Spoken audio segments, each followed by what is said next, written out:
At the recent season-ending CME Group Tour Championship in Florida, we spent time with 28-year-old American Marina Alex. At the Portland Classic, she stormed to an emphatic first LPGA Tour triumph, and she's also had a couple of runner-up finishes in an impressive year. And she isn't the only gifted player in her family either. Golf is clearly in the Alex DNA. My brother plays and my dad plays. My brother turned pro a couple years ago after college, so he's trying to make his way through the ranks. And my dad's been an amateur golfer his whole life, plays a ton of tournaments. So he kind of taught us everything he knows growing up. And you know, my brother and I are so thankful for everything that he has shared with us in terms of just experiences and like how to handle certain situations. So I think a lot of that has helped me over the years get to where I am now. This nurturing environment helped set Marina up for a solid career, and she hinted at this year's success in 2017, finishing 25th in the race to CME standings. I felt like my previous season had actually been more consistent, a lot more top 20s and, you know, just a few more top 10s, but it felt like when I was playing well, I was closer to getting the win than I had ever been in years past. So I guess it was tough to tell, but I was hoping at one point or another it was going to work in my favor. She has been knocking on the door for such a long time, so many top 10 finishes. Another player who prefers to fly under the radar. She's not one to embrace the spotlight by any means, but her victory at Portland, where she started the week at 62, I think it was, in the first round, finished with a 65. Wonderful bookends for that maiden win. Very good player, and one of the more cerebral players on tour, and a player director, so she brings a lot to the party. After some near misses, she finally broke through in September, winning for the first time after 6 years of trying.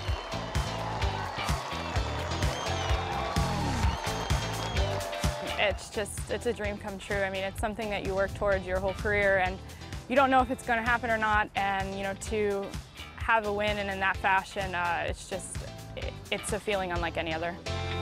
Alex's driving has been the key to her success. 82.6% driving accuracy across the season has kept her on track.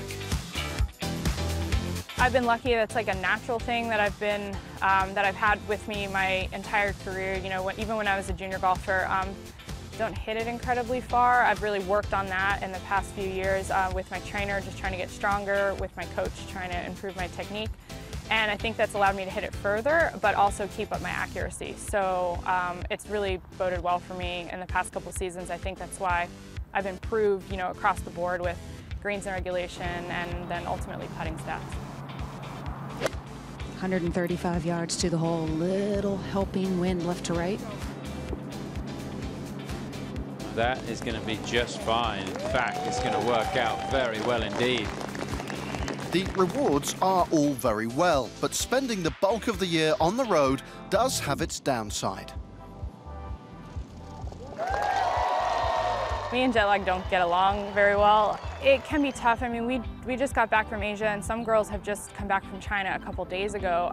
It's a pretty grueling travel schedule. You know, we do a lot of international travel, and not even just that, but even domestically. I find we're traveling back and forth across the country quite often.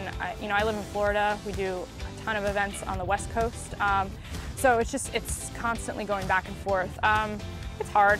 It wears on you a little bit, but you kind of figure out, you know, how to manage it, what your limits are in terms of how much you can play in a row, and, you know, how to take breaks even when you're on the road. Marina certainly won't be resting on her laurels. She's ambitious for the future. To see another win at some point, however long it takes, so be it, but I really would like to capture another tournament before I'm done playing.